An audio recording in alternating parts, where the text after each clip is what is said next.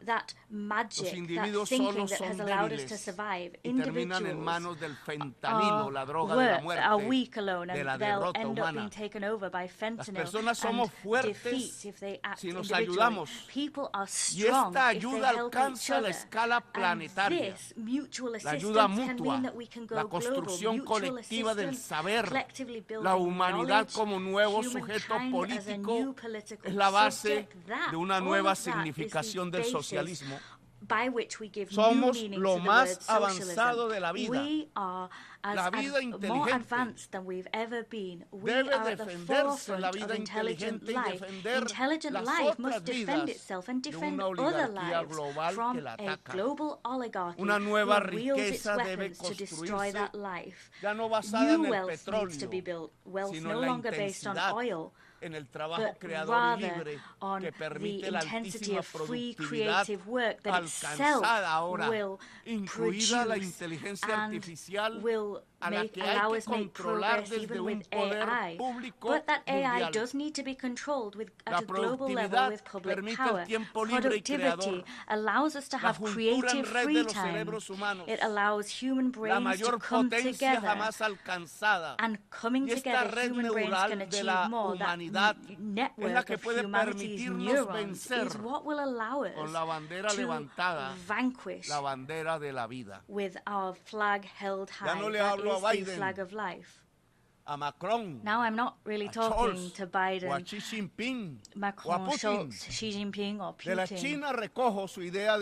But from China, I have the idea of a dialogue between civilizations. From Europe, I've taken the idea of its social compact. From the United States, I've taken its love of its original democracy, the democracy of its founding fathers. From South America, I've taken its diversity, its jockey on a horse, it's Simon Bolivar. From Africa, I've taken their drums, the drums that summon us to communicate with the spirits of nature. From Jesus, I've taken the idea of universal love, light, giving life. Que están en todos los pueblos del mundo, debemos tomar las fuerzas de la mayor batalla por la vida de la historia humana. Esa batalla indudablemente es that battle is, and about this there can be no doubt, a global revolution. Necesitamos construir el mayor ejército de todos los tiempos, largest army ever seen, compuesto de guerreros y guerreras de la vida. El ejército de la vida no tendrá las armas de la oligarquía global, no tendrá armas nucleares, no competirá por armas, ni tendrá los dineros a manos llenas de los bancos, ni el poder de destrozar los niños en los genocidios de la oligarquía, pero tendrá el mayor poder de todos, el poder de una humanidad unida que no se dejará quitar su existencia en el planeta. Solo hay un punto de vida infinitesimal en millones de años luz alrededor del universo y se llama Tierra. Y en ella hay una vida superior, que es la vida inteligente, la humanidad. No podemos dejar apagar esa perla del universo. Sin la vida, solo la oscuridad inerte dominaría, y es esa oscuridad inerte la que llena el corazón y el alma de la oligarquía global y sus ídolos de barro. Le corresponde a la humanidad dar la batalla. Es la hora de los pueblos. Si los gobiernos no pudieron, como aquí se demuestra, y decidieron jugar con bombas y guerras sin sentido y matar niños y niñas, juegos de poder, entonces es la hora de tomar la solución de los grandes problemas de la humanidad en las manos de la misma gente, de la gente sencilla de la humanidad. En lugar de dirigirnos a gobernantes insensibles, dirijámonos a nosotros, el común. Dirijámonos a los pueblos para concertar las acciones comunes, las demostraciones de otro poder democrático en medio de ese poder de la humanidad convertida en conciencia actuante. Aparecerán nuevos gobiernos, nuevos liderazgos. Si la vida vence su extinción, ya no será la oligarquía global la que gobierne el mundo. Será derrocada para construir una democracia global. Allow for the building of a global democracy. A new story is about to begin. Thank you for your kind attention.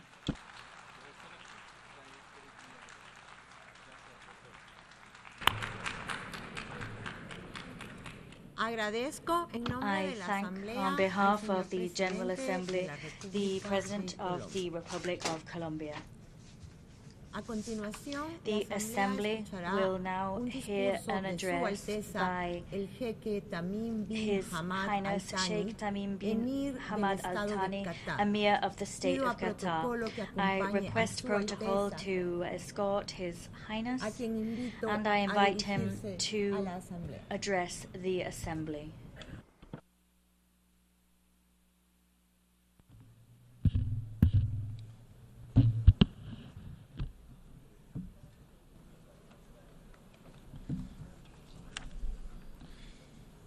بسم الله الرحمن الرحيم. الحضور الكرام، السلام عليكم ورحمة الله وبركاته.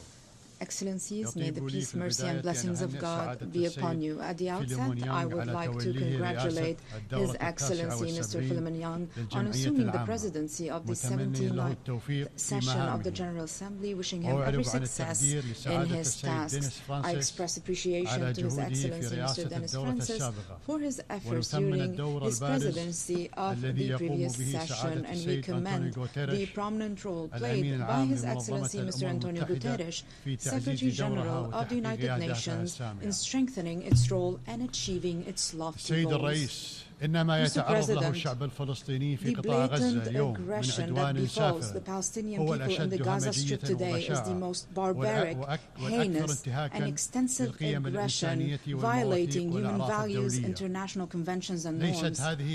This is not a war within the international relations well-known and common concept of war, but rather it is a crime of genocide by means of the most sophisticated weapons against the people, the siege in a detention camp where there is no escape from the barrage of aerial bombing. Resolutions, condemnations, and reports have been exhausted. Nothing is left except the undeterred, ongoing, and premeditated stark crime with children, women, and the elderly as their victims. We oppose violence and the targeting of innocent civilians by any party. But after a year of this war, and with all that has taken place and that continues to take place, it is no longer tenable to talk about Israel's right to defend itself in this context without being complicit in justifying the crime. It is no longer plausible for any official to claim that they do not know. The facts are well known, and reports issued by international organizations about the bombing of schools and hospitals, weaponizing access to food and medicine, in addition to the published and publicly uttered intentions of Israeli leaders. Therefore, the failure to intervene to stop the aggression is a major scandal. Ladies and gentlemen, every year I stand on this podium and I begin by talking about the Palestinian cause, the absence of justice, the perils of believing that it can be neglected, and the illusions of making peace without a just solution to the Palestinian cause. I have done so every year at a time when the Palestinian cause has become absent from the speeches of major powers representatives in our world. There are those who are tempted by the possibility of marginalizing this issue to get rid of its burden, or seeing it vanish without resolving it. But the Palestinian cause is resistant to marginalization because it is an issue of indigenous people on their own land, a people who are subjected to a settler colonial occupation. This occupation has taken the form of an apartheid system in the 21st century. Can this be overlooked? The Palestinian cause will remain in place except in two cases, either the end of the occupation or the disappearance of the Palestinian people. It seems there are those in Israel who entertain wishful thinking to eliminate the Palestinian people. The ongoing Israeli aggression for nearly a year is nothing but a result of the absence of a sincere political will, a deliberate international failure to resolve the Palestinian issue with a just solution and insistence of the occupying Israeli authorities to impose a fait accompli on the Palestinians and the world with all types of force. The ongoing brutal war has fired the coup de grace at international legitimacy and inflicted serious damage on the credibility of the post-World War II concepts on which the international community was founded. As if the dire consequences of this approach, which are visible before our very eyes, are not enough to prove that ignoring a just solution is conducive to disaster. We discover, to our disbelief, that some are still trying to find innovative measures to run Gaza after the war, with or without an authority. من منطلقات أمنية only on the فحسب. basis of security considerations. والمقصود بالطبع أمن And what is الاحتلال meant, of لا أمن course, الرازح is the تحت security الاحتلال. of the occupation, not the security إنها of نفس those طريقة languishing التفكير under the التي occupation. قادت من It is the كارثة same إلى أخرى. mindset that led from one إنه disaster النهج to another. الذي It يريد is the تفصيل approach المنطقة that كلها wants to على tailor قياس the entire إسرائيل region to fit Israel, ويبحث عن طرق while looking التفافية for لتجنب إنهاء circumventions to الاحتلال avoid ending the وفرض حكم شعب occupation and على work شعب آخر on imposing بالقوة. the rule of one people over أيعقل another by force. أنه حتى بعد Is it هذه reasonable الكارثة that even after لم this تستنتج disaster, الدول the الكبرى major ذات countries القدرة على with the ability التأثير to في influence سير the course of الأحداث events ضرورة are وقف الحرب unable to reach a والتوجه إلى conclusion الحل of the العادل على الفور necessity to stop the بدلا war من and pivot التفنن towards a في just الصياغات solution immediately للتهرب instead of منه. innovatively working on إن formulations زوال to evade it. الاحتلال The end of the الشعب الفلسطيني occupation and the حقه Palestinian في people تغيير exercising their المصير right to ليست self-determination منة is أو neither a مكرمة favor من أحد. nor a gift from anyone. ومن المؤسف أن يفشل Unfortunately, مجلس الأمن the Security في Council تنفيذ has قراره failed to بوقف implement إطلاق its النار ceasefire في قطاع resolution غزة in the Gaza أو Strip يمتنع and to عن منح refrain دولة from فلسطين granting the العضوية state of الكاملة في Palestine الأمم full membership المتحدة status على in the الرغم United من Nations, اعتماد الجمعية despite العامة في the شهر fact that مايو the الماضي General قرارا Assembly adopted a يدعم طلب resolution فلسطين last May لهذه supporting العضوية. Palestine's request for UN membership. ليس حصول دولة فلسطين على The state of العضوية Palestine's الكاملة full في UN الأمم membership المتحدة تحقيقا neither لسيادتها establishes its أو sovereignty تصفية nor للاحتلال ends the occupation, ولكنه على الأقل but at least it sends a يرسل message رسالة لحكومة to the اليمين far-right المتطرفة الضالعة government في تحدي involved الشرعية in الدولية challenging international بأن legitimacy القوة that لا force تلغي الحق. does not eliminate rights. والحديث عن إضرار مثل هذه الخطوة بعملية السلام هو ذر للرماد في العيون. فلا يوجد شريك إسرائيلي للسلام في عهد الحكومة الحالية ولا تجري عملية سلام بل عملية إبادة. وفي هذا الصدد يثمن عالي الموقف الدول التي اعترفت بدولة فلسطين على حدود عام 1967. إن استمرار المأساة الإنسانية للشعب الفلسطيني الشقيق منذ أكثر من 7 عقود ونصف يعد وصمة عار في جبين المجتمع الدولي ومؤسساته.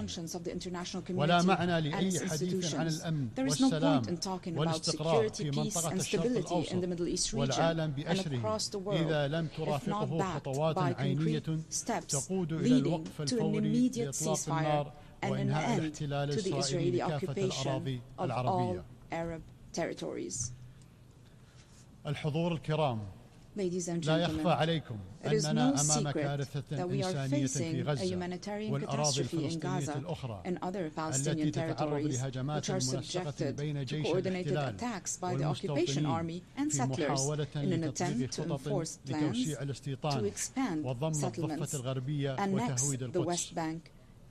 يتحمل المجتمع الدولي تبعات ما يحدث للشعب الفلسطيني الشقيق الذي يتعرض لحرب إبادة ترتب عليها سقوط أكثر من 41,000 شهيدا حتى الآن، عدد المفقودين تحت الأنقاض من بينهم 17,000 طفل و11,000 امرأة و100,000 مصاب، بينهم آلاف المصابين بإعاقة، وتشريد الملايين عدة مرات، وتدمير كامل للبنية التحتية من مستشفيات ومدارس ومباني بما في ذلك المساجد والكنائس. خلال الإبادة الجماعية لأجزاء من الشعب الفلسطيني تجري عملية تدمير مجتمع بأسره. إنه المجتمع الفلسطيني الغزي الذي حافظ على رقيه وحقق درجة مثيرة للدهشة من التطور في ظل حصار خانق ممتد منذ أكثر من 17 عاما. السيد الرئيس، لقد اختارت دولة قطر الاطلاع بجهود الوساطة سعيا منها لوقف العدوان على غزة وإطلاق سراح الأسرى والمعتقلين وإنها وساطة It is a mediation amidst fierce war and complex circumstances during which one party would not hesitate to assassinate counterpart political leaders with whom it negotiates, such as the assassination of Ismail Haniyeh, who many people feign forgetfulness that he was not only the political leader of Hamas, but also the first elected Palestinian Prime Minister. For us, mediation and humanitarian work are both a strategic political choice at the regional and international levels and a humanitarian duty before being a political one. We're not being boastful. Our mediation efforts in partnership with the Arab Republic of Egypt and the United States of America culminated in a humanitarian agreement last November. It resulted in a brief ceasefire in the Gaza Strip, the release of 240 Palestinian prisoners and 109 of the detainees in Gaza. It increased the flow of relief shipments. We also provided humanitarian support to the civilian population in the Gaza Strip and contributed to evacuating the wounded and the sick. We supported humanitarian initiatives to deliver aid through all accessible routes. We increased our support to UNRWA, an irreplaceable international agency whose services are indispensable and which has been subjected to defamation for political purposes related to the Israeli government's desire to eliminate the refugee crisis without resolving the Palestinian cause. The state of Qatar will spare no effort to provide various forms of humanitarian assistance to the brotherly Palestinian people until this crisis is resolved. Despite the daunting challenges, obstruction attempts and the aspersions we are subjected to, we will continue our efforts of mediation to resolve the disputes through peaceful means, as we are cognizant that any dispute will never lack a force interested in its continuation while being skeptical of any mediation regardless of the intentions.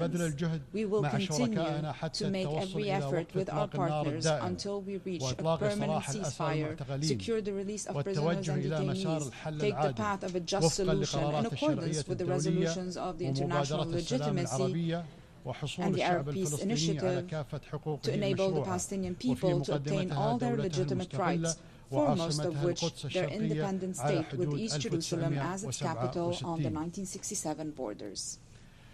The establishment of an independent Palestinian state within a just and permanent solution is in the interest of the Israeli and Palestinian peoples. We will not achieve this goal except with a serious partner who is aware of the importance of renouncing discord and ending the occupation and all forms of aggression so that we can reach together the desired peace in the Middle East.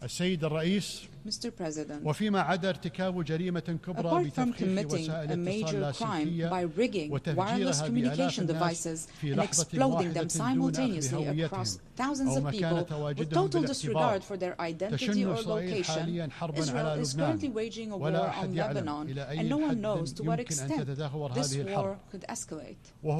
This is what we have repeatedly warned against. If the brutal war on Gaza does not end, this systematic destructive war must stop. And this is the choice before Israel, as its leaders know very well. They know that it will neither bring security nor peace to northern Israel nor to Lebanon, and that the key to security rests on a just peace. Stop the aggression on Gaza. Stop the war on Lebanon. وفي اليمن الشقيق نتطلع إلى الحفاظ على هدنة عام 2022 والانطلاق منها نحو وقف شامل لإطلاق النار وتسوية الأزمة وضمان وحدة اليمن وتحقيق تطلعات الشعب الشقيق وذلك من خلال التفاوض بين الأطراف اليمنية على أساس مخرجات الحوار الوطني والمبادرة الخليجية وقرارات مجلس الأمن ذات الصلة وإزاء الأزمة في سوريا فإن موقف دولة قطر واضح منذ البداية وحريص على مصلحة الشعب السوري الشقيق ونتطلع إلى أن And that is that Qatar is keen on the interests of brotherly Syrian people, hoping that the parties and countries involved in the crisis will be convinced of the necessity for dialogue and understanding to end this crisis in accordance with the Geneva Declaration 1, Security Council Resolution 2254, in a way that will achieve the aspirations of the Syrian people and preserve Syria's unity, sovereignty and independence. Regarding the Sudanese issue, we call on all the Sudanese parties to stop the fighting, and we reaffirm our support for all regional and international efforts to end this crisis in a way that will ensure the unity of state institutions and the sovereignty and stability of Sudan.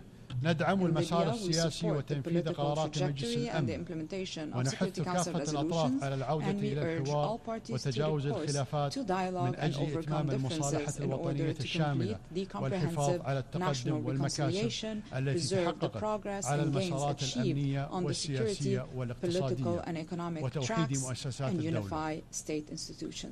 لا يمكن للبلدان العربية أن تحقق الأمن والاستقرار من دون دول راسخة قادرة على التشريع وإنفاذ القانون ووضع سياسات وطنية وتنفيذها. ولا يمكن أن ترسخ أي دولة وتستقر بوجود قوى مسلحة غير خاضعة لها. هذه أمور بديهية لا نقاش فيها. السيدات والسادة، لقد تسببت الحرب بين روسيا وأوكرانيا بمعاناة إنسانية كبيرة وآثار على أوروبا والعالم. ونحن نكرر دعوتنا لجميع الأطراف إلى تطبيق أحكام ميثاق الأمم المتحدة وقواعد القانون الدولي والعمل على إيجاد حل سلمي بوصفه الحل الوحيد الممكن. وفي هذا السياق وانطلاقا من إيماننا الراسخ بمبدأ التسوية السلمية للنزاعات، قدمنا خلال العام الماضي سهاما ملموسا حيث أدت الوساطة القطرية إلى تبادل للمحتجزين بين الولايات المتحدة وفنزويلا، كما تم لم شمل عشرات من الأطفال الأوكرانيين مع ذويهم بعد أن فرقتهم الحرب.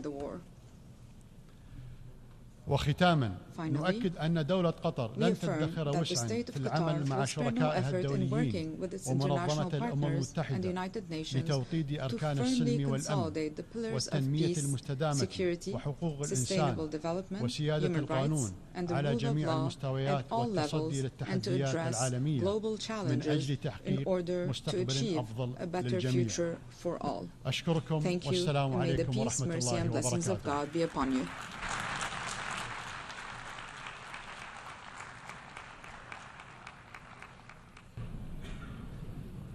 En nombre de la On Asamblea, behalf agradezco of al the Emir Assembly, del I wish to Estado de thank the Qatar. Emir of the State of Qatar. A continuación, The Assembly la Asamblea will escuchará now un discurso hear del an address excelentísimo by señor His Excellency Matamela Cyril Ramaphosa, President of the Republic of South Africa. I request protocol to escort His Excellency. I invite him to address the Assembly.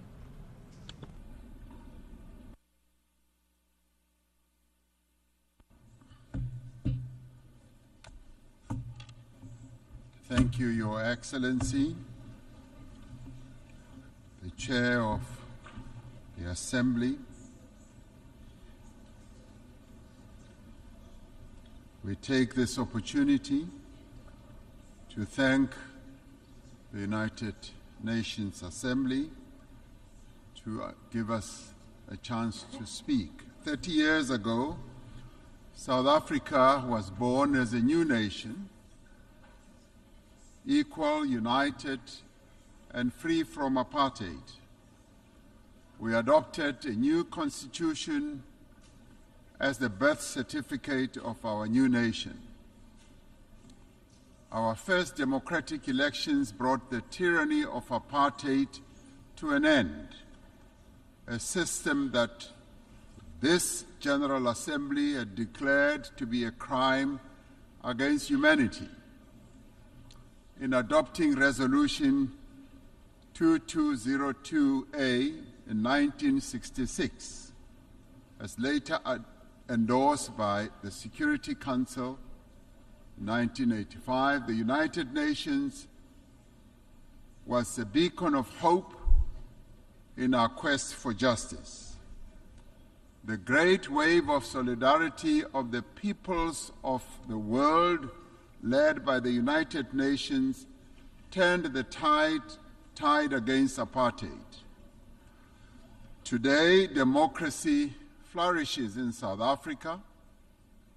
We have a progressive constitution, an entrenched human rights culture, and strong institutions. We have laws to advance equality and programs to protect society's most marginalized and vulnerable. We continue to transform our economy so that it is in a more competitive position to create jobs, to attract more investment, and that it should benefit all.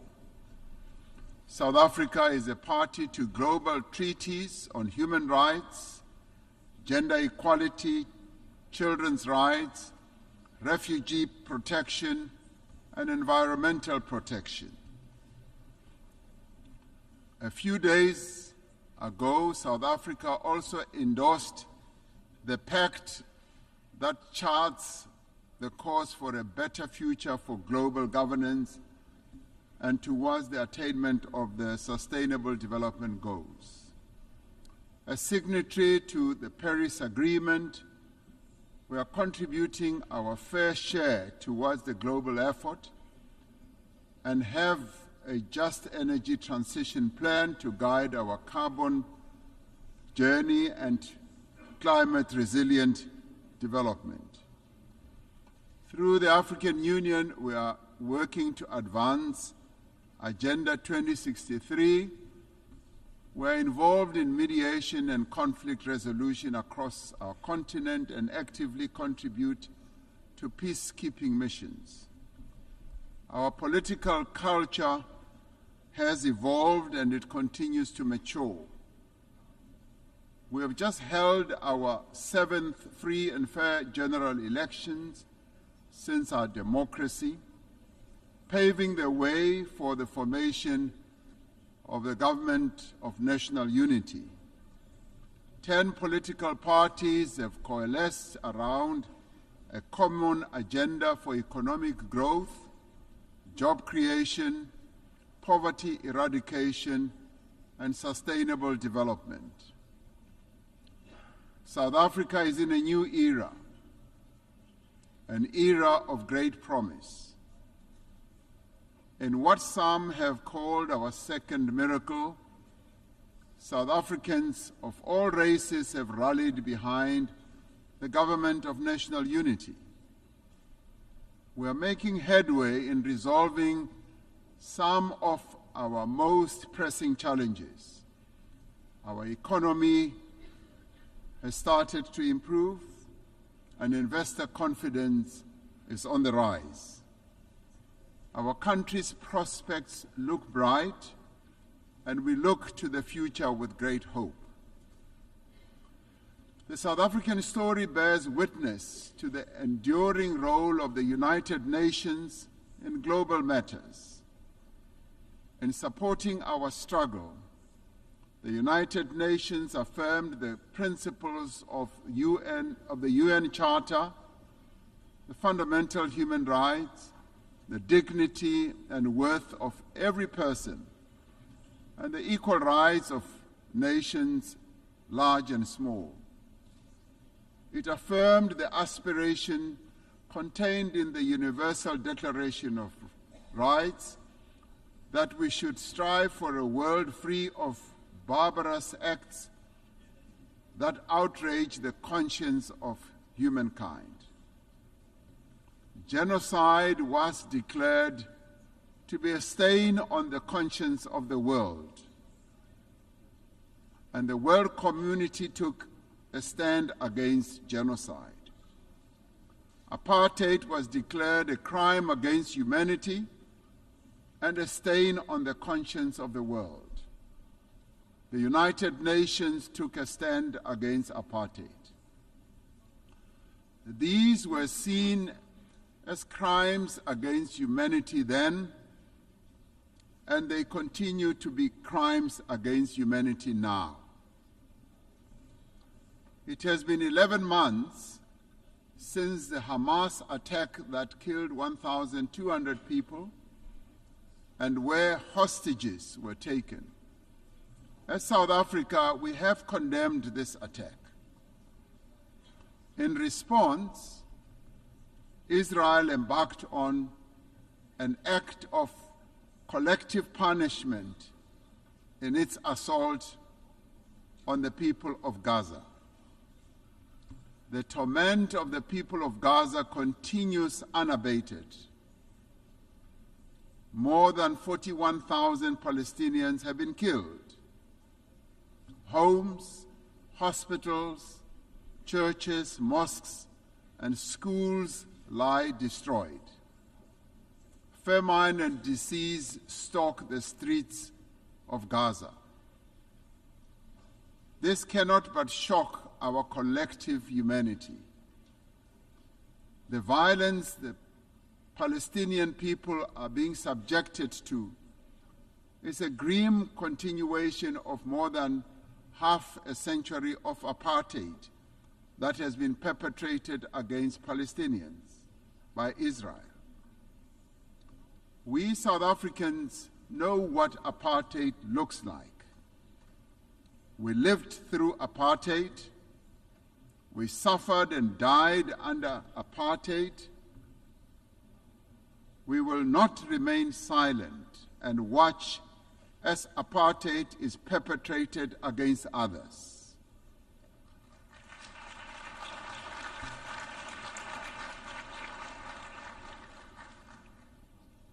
Through the United Nations and the instruments it wields, we must end the suffering that Palestinians are being subjected to. We are called upon to uphold the principles of the UN Charter and to uphold consistently and in their entirety the fundamental tenets of international law. International law cannot be applied selectively. No one state is more equal than any other. In December last year, South Africa approached the International Court of Justice, seeking an order to prevent Israel from committing genocide against the people of Gaza. We did so in terms of our obligations as a state party to the Convention on the Prevention and Punishment of the Crime of Genocide. As South Africa, we welcome the support that a number of countries have given to the case that we have launched at the ICJ. The ICJ's orders make it clear that there is a plausible case of genocide against the people of Gaza. They further make it clear that states must also act to prevent genocide by Israel and to ensure that they are not themselves party to the violation of the Genocide Convention by aiding or assisting in the commission of genocide. We reiterate our call for an immediate ceasefire and for the release of all hostages. The only lasting solution is the establishment of a Palestinian state, a state that will exist side by side with Israel, with East Jerusalem as its capital. Our moral conscience further demands that we exert every effort to bring peace also to other countries, especially the eastern part of the Democratic Republic of the Congo, to Sudan, to Ukraine, and other parts of the African continent. We must realize the aspirations of the people of Western Sahara to self-determination. Achieving and maintaining peace and security requires the collective will of the community of nations gathered here. It requires that the UN Security Council should be a more representative body and inclusive. 78 years since its formation, the structure of the United Nations Security Council remains largely unchanged. Africa and its 1.4 billion people remain excluded from its key decision-making structures. This cannot continue. The Security Council has not fulfilled its mandate to maintain international peace and security. The UN Security Council must be reformed as a matter of agency.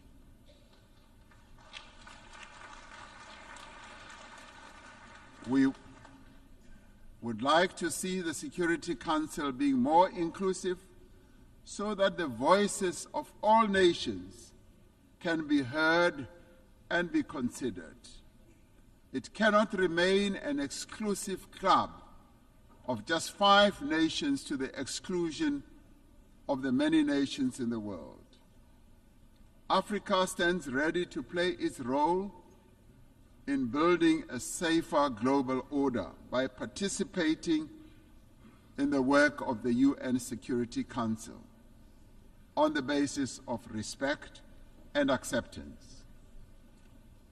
The African Union and its member states are engaged in mediation, in dialogue and diplomacy across our continent to create conditions under which peace and development can take hold.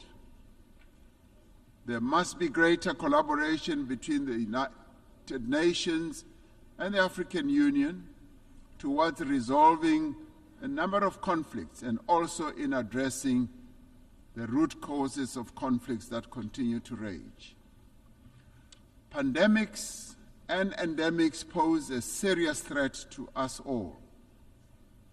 We are concerned by the spread of mpox across the world and in Africa in particular. We urge the international community to mobilize vaccines and other medical countermeasures for deployment where they are most needed. Economic prosperity is key to sustainable peace. Through the Africa Continental Free Trade Area, we are establishing the foundation for a massive increase in trade and investment and infrastructure in our continent. The AFCFTA will further integrate regional economies and accelerate Africa's industrialization and economic growth. The climate crisis is now a full-blown climate emergency in the world. It impacts very devastatingly to both countries and citizens of many countries. Extreme weather, such as flooding, fires, and droughts, are becoming wreaking havoc on societies, economies, and the livelihoods of ordinary people. Despite being least responsible for climate change, developing economy countries, and particularly African countries, are bearing the brunt of what they did not create and are in the front line. As South Africa, we remain committed to contributing our fair share to reduce global emissions, guided by the principle of common but differentiated responsibilities and respective capabilities. We have adaptation and mitigation programs and policies in place and have passed a climate change law to further support our emissions reduction targets. It is essential that climate actions do not deepen global inequality or stifle the developmental aspirations of the global South. The industrialized nations are not honoring their climate commitments, and we repeat the call for predictable and sustainable financing for climate action. We must operationalize the agreed-upon climate financing and capacity-building instruments to advance mitigation and adaptation. Pursuing sustainable development necessitates that those with greater means should support those who lack them. The world faces annual financing gap of some $4 trillion to achieve sustainable development. We call on better resourced countries to scale up their levels of support to developing economy countries. Debt is the millstone around the neck of many developing economy countries, stifling their potential and development. Debt servicing is robbing a number of countries of much-needed funds to support health, education, and social spending.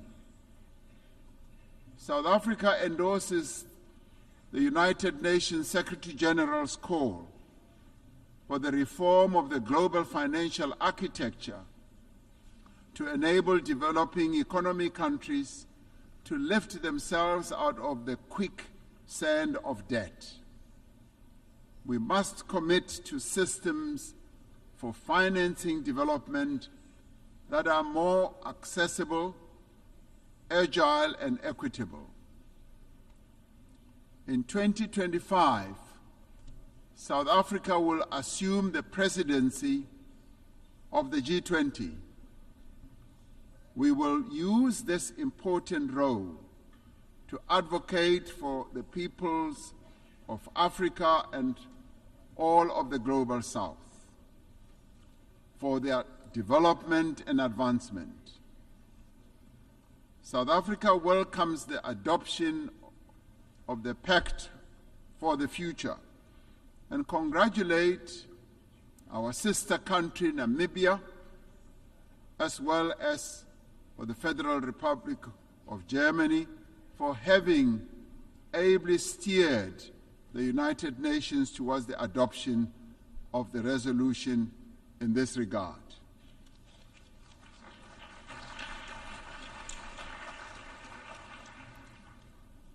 This Pact of the Future is a platform for us to focus on those actions we need to take together to build a world in which the equal worth of every person and the equal worth of every country is recognized and valued.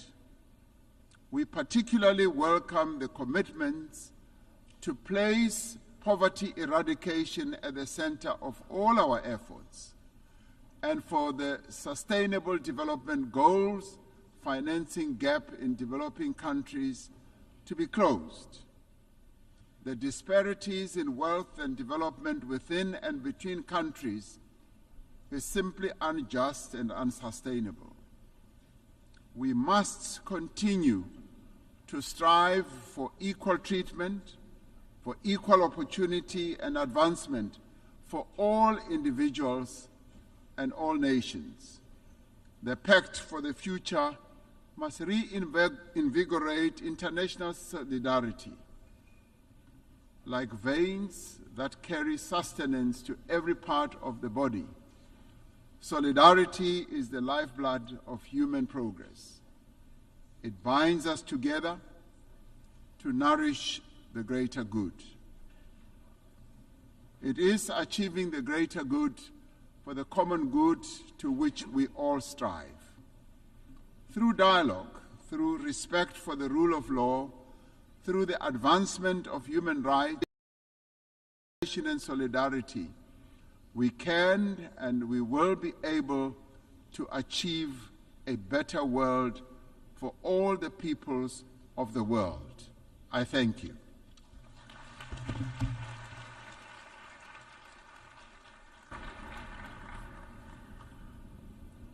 Agradezco en nombre de la On behalf of the Assembly, I wish to thank the President of the Republic of South Africa. The Assembly will now hear an address by His Excellency Mohamed Muizzu, President of the Republic of Maldives.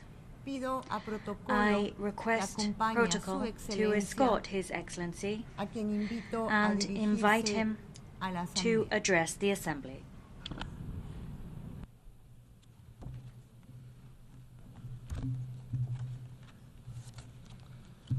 Bismillahirrahmanirrahim.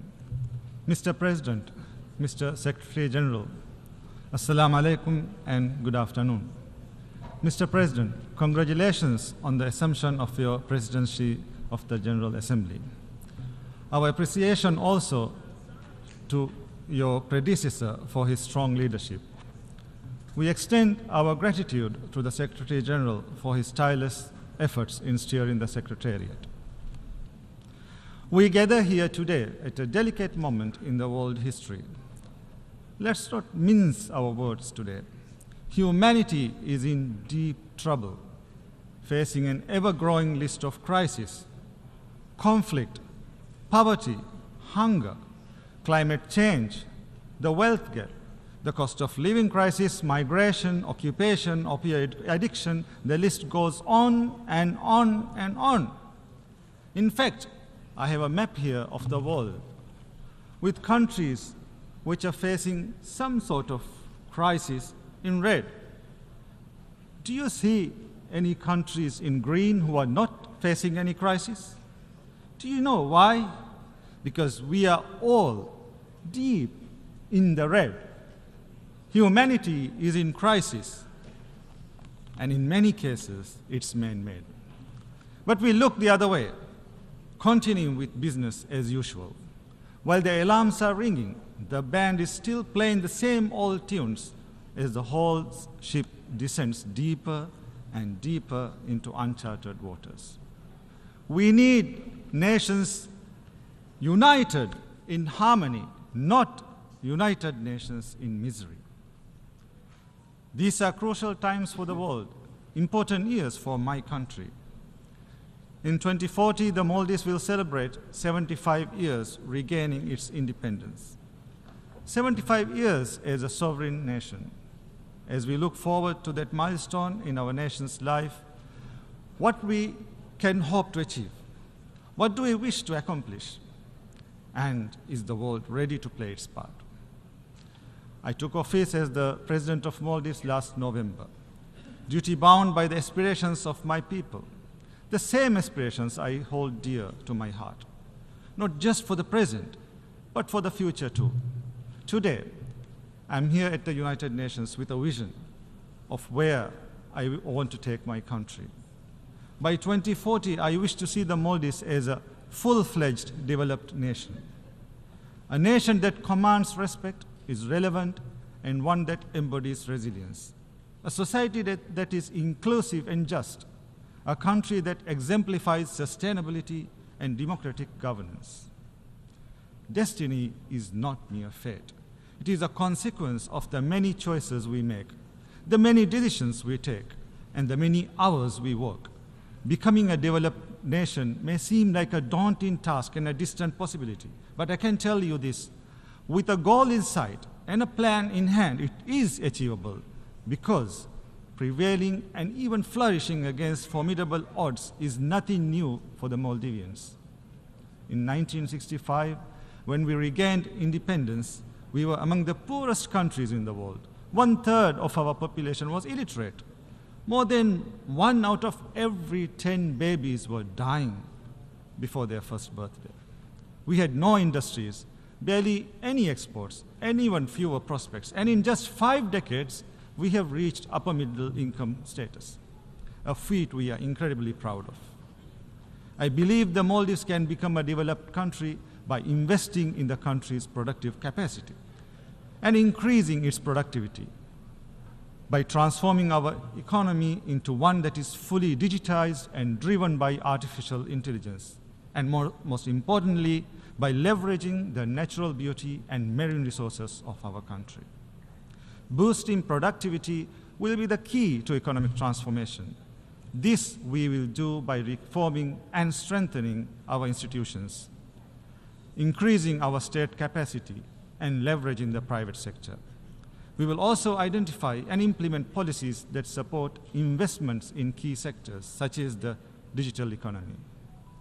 The Maldives has over 1,100 islands spread across 90,000 square kilometers. Enhancing digital connectivity is key to achieving inclusive development, mobilizing economic activity, and fostering a more diversified and resilient economy. We believe the future is intelligence-driven. This is why we are working towards a digital economy that can contribute up to 15% of our GDP by 2030. This can be achieved through investing in our ICT infrastructure. We are using and expanding artificial intelligence systems to deliver essential services such as healthcare, education, and social welfare. We are also delving into cutting-edge applications of 5G technology, using drones for medical supplies, delivery, and implementing smart road systems, and using AI-enhanced technology for erosion detection and environmental monitoring. The transformation can be sustainable only if we transform our education and financial systems. We need to invest in digital literacy from a young age, to build a generation that can use artificial intelligence to enhance public service delivery, build new products, and successfully compete in the global digital economy. We need to bridge the digital divide within the country, including through improving data collection and utilization. We need to strengthen the regulatory frameworks, strengthening existing institutions, cultivating startup ecosystems, and providing the impetus for the future we envision. Becoming a developed country will also require fostering new industries.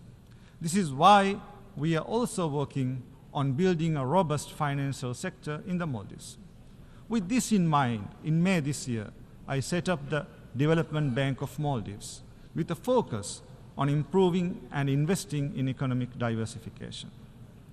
The result we desire is inclusive development, where equality of access to opportunities is guaranteed, where women and young people play key players in development, not mere spectators, and where every Maldivian citizen has adequate housing. To support objectives, my government has launched $6.5 million loan facility. It's specifically for women entrepreneurs, of which 25% is allocated to those with disabilities. In the first phase, over 100 projects will be funded across 19 of the 20 atolls and Male, and across 21 business activities. I have also recently launched a Presidential Youth Advisory Board. This board will advise and inform me directly on the needs and views of young people. Inclusivity is at the heart of one of the most ambitious large-scale urban development projects in the country's history, Ras Male.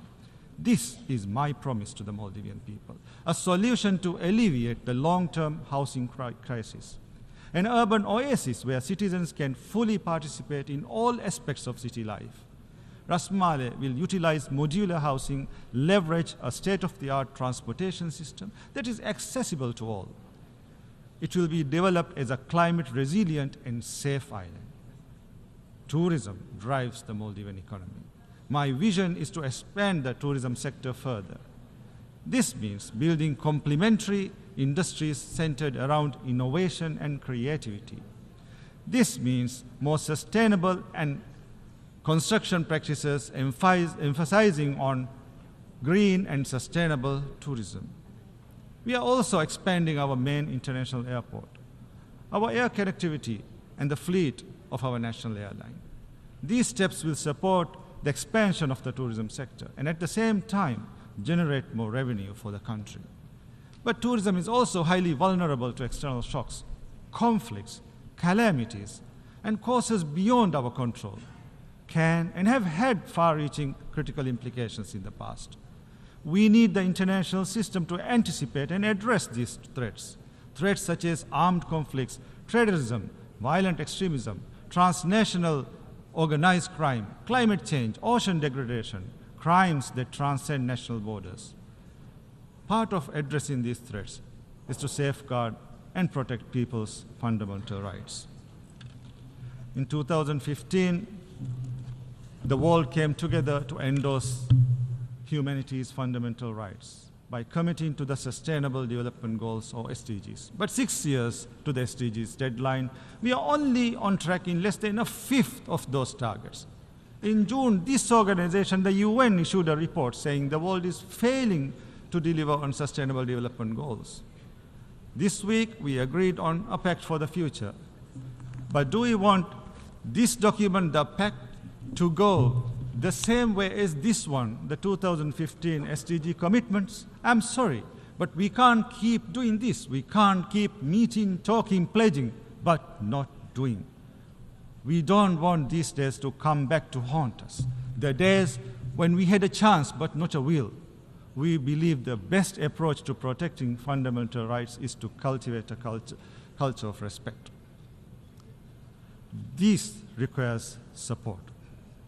The Maldives has a good track record of treaty ratification, implementation, and reporting. We champion the right to environment because we are keenly aware of the consequences of environmental degradation. We also believe that violation of a right by any country, large or small, rich or poor, with powerful friends or not, must not be tolerated. This is why the ongoing massacre, the genocide by Israel in Gaza, is a travesty of justice and the international system.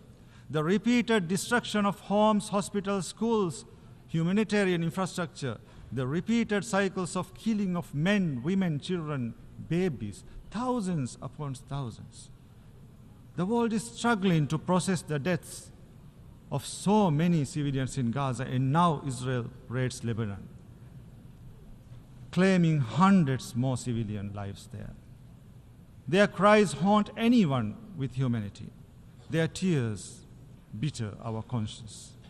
Israel's targeting of journalists, the eyes and ears of humanity, the killing of journalists, Palestinian journalists, Lebanese journalists, Al Jazeera journalists, the closure of Al Jazeera officers. How can we interpret this as anything other than brutal attempts to prevent the world from knowing about the crimes taking place? Israel must be held accountable for these acts of terrorism, for these violations of international law and UN resolutions. We must accept a sovereign and independent Palestinian state on the pre-1967 borders, with East Jerusalem as its capital. We welcome the decision to seat our brothers and sisters from Palestine with us here in the General Assembly for the first time, instead of behind us. Now we must ensure that Palestine becomes a full member of the UN. Mr. President,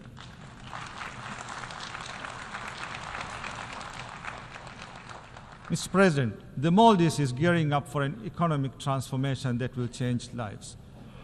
But our policies can deliver the results only with sufficient international financial support. The Maldives has always taken ownership and responsibility for its own development. While we have received extensive support towards our development, we urge the multilateral development funds, banks, and bilateral donors to view us as your partners, not just as recipients of aid, to stop looking at our inherent vulnerabilities as limitations, to adopt tailor-made approaches which are mutually beneficial, to reduce the cost of borrowing, to make the financial system work for us, not penalize us, to make your terms flexible, your financing less rigid, to make your lending targeted, affordable, and responsible. Mr. President, Climate change is the most serious threat to our world, the defining challenge of our generation. It's washing away decades of progress in mere minutes. It's diverting already depleted resources of long-term development to emergency relief and reconstruction, preventing countries from adapting to climate impact. And the vicious cycle continues. The Maldives has always walked the talk. We are investing in renewable energy. Our goal is to have 33% of the country's electricity demand from renewable energy sources by 2028. On behalf of the Maldivian people, I implore you, do your part, act now. We must face the climate emergency head on, with science, determination, and resources. The rich and emitting countries need to meet the financial pledges already made, especially on adaptation, where the financing gap continues to widen. As we work towards COP29, we must ensure the new goal on climate finance matches the level of climate action required. This means the new goal must go beyond the $100 billion. It must include as a minimum loss and damage response, mitigation and adaptation as sub-goals. One of the biggest victims of the climate crisis is the ocean. The Maldivian people and their livelihoods are dependent on the health and wealth of the ocean. We need to step up efforts to sustainably use and manage our ocean resources, address plastic pollution, conserve biodiversity, and protect endangered species. This morning, I ratified the Global Ocean Treaty. We urge you all to do the same.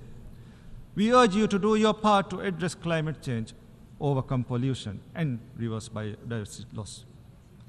The transformation the Maldives seeks cannot be achieved without an enabling global environment. Small countries like mine need a multilateral system that champions us and delivers for us. The United Nations is the epitome of the multilateral system. It is well positioned to promote sustainable development, to maintain peace and security, to promote and protect human rights, to enforce equality, the rule of law, inclusivity, and representativeness. But what we are witnessing is the opposite. Inability to stop climate change and environmental degradation, inability to stop war and genocide, inability to stop exploitation and suffering, inability to stop unequal representation. Hence, the United Nations needs reform and revitalization. It needs to be representative. The Maldives cannot and will not watch and stand idle while the multilateral system fails, because our development, our advancement, and our survival is tethered to the world. That's why the Maldives is seeking to get elected to the Economic and Social Council for the 2027 to 2029 term. We count on your support.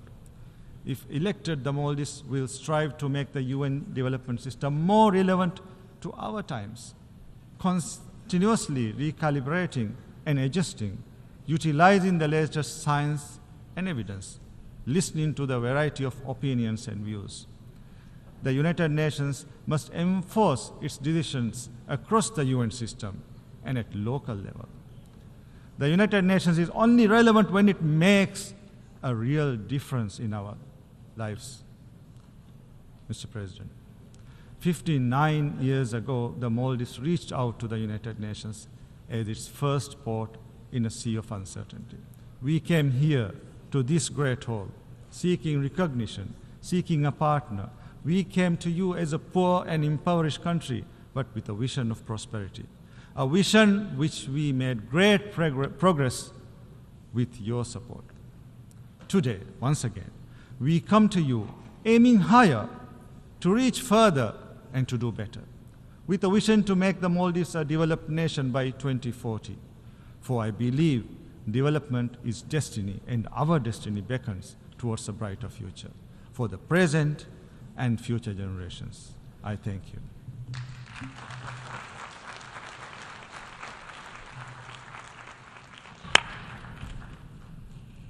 En nombre de la Asamblea, agradezco al presidente de la On behalf of the República de Assembly, Maldives. I wish to thank the President of the Republic of Maldives.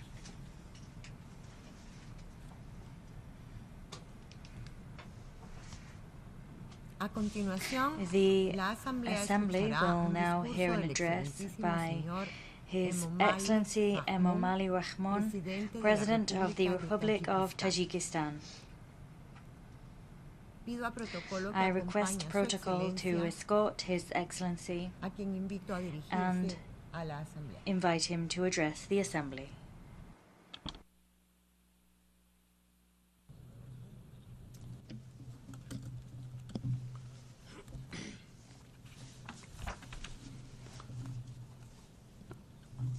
Honorable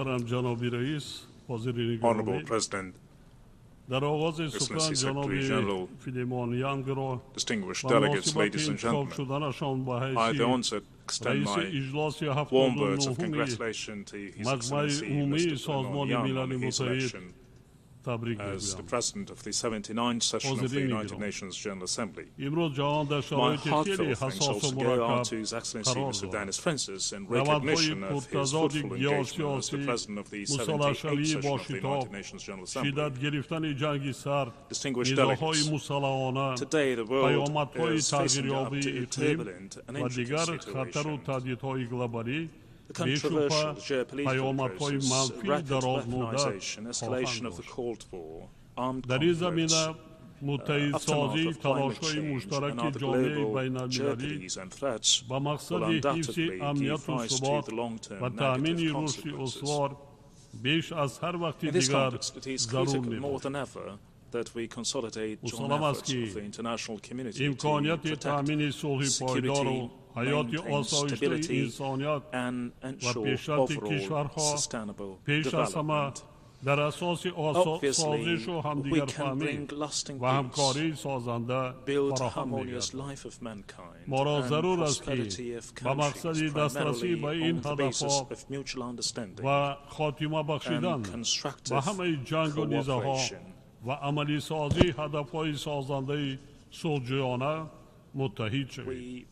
We ought to be united to achieve these objectives, bring all wars and conflicts to an end, as well as implement other peaceful goals. It is high time now to take bold and effective steps forward to strengthen the key role of the United Nations in resolving conflicts and restoring peace and stability across the planet. I in this regard would like to propose to adopt a special United Nations General Assembly resolution declaring the decade of promotion of peace for future generations. As I've stated time and again, Tajikistan always advocates the solution of all conflicts only through political and diplomatic means.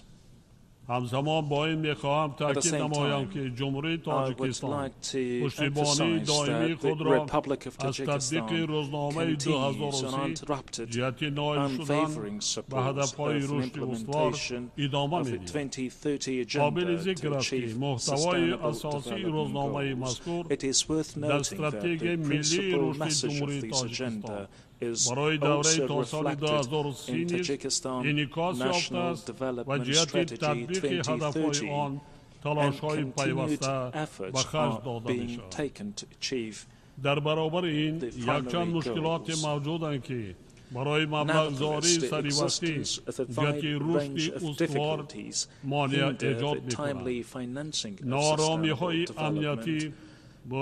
Challenges include security turmoil, economic and financial crisis, unprecedented warming due to climate change, and loss of biodiversity, as well as an outbreak of contagious diseases. In a political declaration recently adopted by the General Assembly, member states have admitted that achievement of the Sustainable Development Goals is in threat. According to the United Nations Secretary General's report, the international community will be able to achieve only 17% of Sustainable Development Goals by 2030. We are witnessing the setbacks in results achieved within the Sustainable Development Goals in many developing countries. وابسته به این ما را ضرور است که تلاش‌های خود را به خاطر تطبیق سریع روزنامه 2030 فعالتر کرده با مسئله مبلغ‌گذاری رشد استوار اهمیتی مخصوص و همچنین کنفرانس چهارمی بین‌المللی اوید به مبلغ‌گذاری رشد را که برگزاری آن طبق قطعنامه مجمع عمومی سازمان ملل متحد ماه ایول سال 2025 در اسپانیا در نظر است برای دریافت راه‌های رفع مانع‌ها در سمت مبلغ‌گذاری رشد مهم است. ضرور است که فعالیت نظام بین‌المللی مالیوی و اقتصادی و احتیاجات کشورهای رو به ترقی جوابگو باشد تا تواند به واکنش سریع کشورهای عضو و تهدید و خطرهای معاصر مساعدت نماید. در این راستا با ادامه مبلغ‌گذاری اینستیتوت‌های بین‌المللی مالیوی بخصوص توسط اساسیاسیون بین‌المللی رشد را با کشورهای نیازمند و مقصد تطبیق هدف و برنامه‌های پیش‌بینی شده مهم می‌شماریم. تکنولوژی‌های رقمی و ذهن صنعی برای نائل شدن به هدف‌های رشد استوار زمینه مناسب به شمار می‌روند. تاجیکستان توسط قبول استراتژی و دیگر سنت‌های کانسپتوالی جهت مرحله به مرحله گذاشتن به نظام رقمی کنونی تدبیرهای ضروری می‌اندیشد. وابسته به این پیشنهاد دارم که مجمع عمومی در اجلاس نوبتی اوید به نقش ذهن صنعی در فراهمسازی امکانیت‌های نو برای رشد ساحه‌های اقتصادی و اجتماعی به صورت بخشی جهت رسیدن به هدف‌های رشد استوار در آسیای مرکزی قطعنامه مخصوص قبول نماید. تاجیکستان در چارچوب اجلاس کنونی مجمع عمومی سازمان ملل متحد برگزار گردیدن سمیت آینده را مهم ارزیابی می‌کند. سند بین دولتی پیمان به خاطر آینده که در جریان سمیت قبول گردید در جاده تامین صلح و امنیت و رشد استوار نقش کلیدی دارد و ما از آمادگی جامعه جهانی برای تطبیق آن استقبال می‌نماییم. این پیمان در شرایط قبول گردید که میلیون‌ها نفر مردم آسایشته در منطقه‌های گوناگون جهان به خوف و خطرهای امنیتی دچار گردیدند.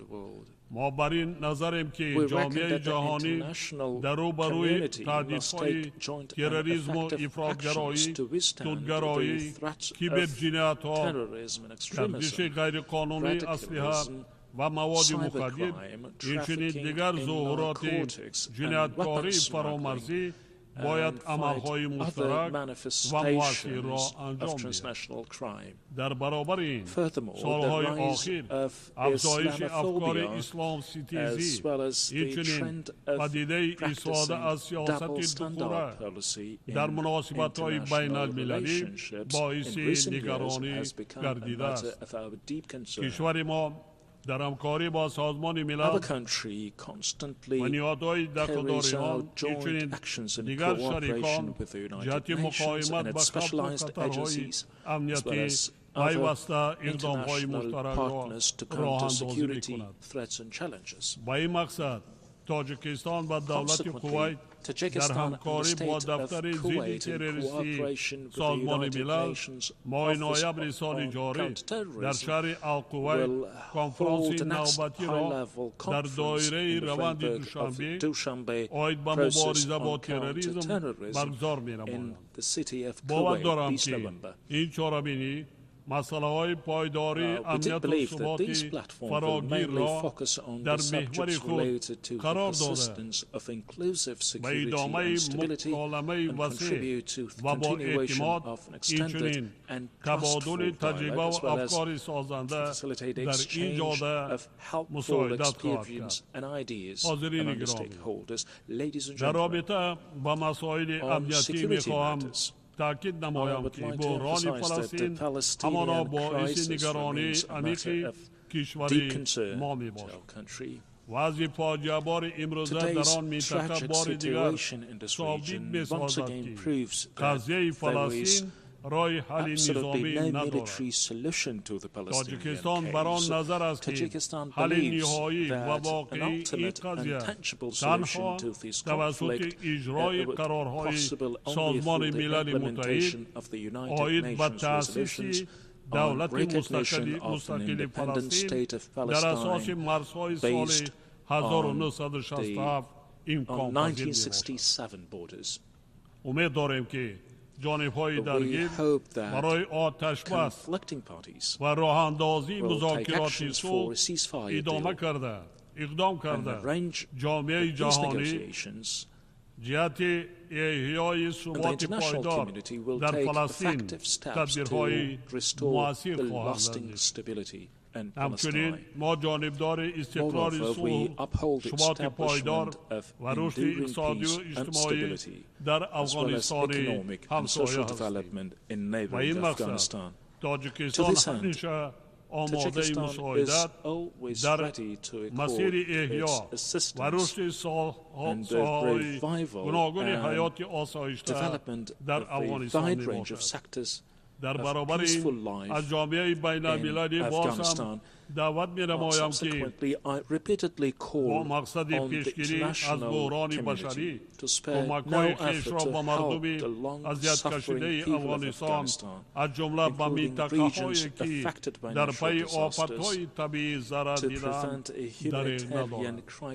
حاضرین گرامی، از برگزاری کنفرانس آبی سازمان ملل متحد 2023 زیاده از یک سال سپری گردید. در اساس معلومات نهادهای مربوطه سازمان ملل پیشرفت در ساحه آب و بهداشت با وجود بهبودی‌های علاوه هنوز قانع کننده نیست. بنابراین تاجیکستان همچون کشور تشبثکار جهت تطبیق عهده‌داری‌هایی که از نتیجه کنفرانس آبی سال 2023 در روزنامه عمل آب برمی آید با همه طرف‌های منفعت‌دار همکاری فعال دارد. اجرای موفقانه این و دیگر عهده‌داری‌ها و هدف و وظیفه‌های مربوط به آب از شریکی مؤثر بسیار جانبه که روش‌های همگرایی و سلسله‌ای را تأمین می‌کنند وابسته خواهد بود. در رابطه با این استفاده پلتفرم روند آب دوشنبه را برای پیگیری نتیجه‌های کنفرانس آب سازمان ملل مهم می‌دانیم. باور داریم که روند آب دوشنبه و صفت میدان مکالمه وسیع جانبه‌های منفعت‌دار برای آمادگی همه‌جانبه بر برگزاری کنفرانس آب سازمان ملل در سال 2028 در دوشنبه نقشی مهم خواهد بود. حاضرین گرامی، در پس منظر پیامدهای تغییرآب اقلیم جامعه جهانی را ضرور است که در جریان استفاده ذخیره‌های طبیعی و فعالیت بی‌میلان ساحه‌های مختلف حیات انسان از ابتکارهای دستجمعانه کار بگیرد. سالهای آخر آفت‌های طبیعی در برابر خوشسالی‌های پی در پی و سالهای کشاورزی، محیط زیست و در مجموع و اقتصادیات کشورهای رو به ترقی خسارات زیاد وارد می‌نماید.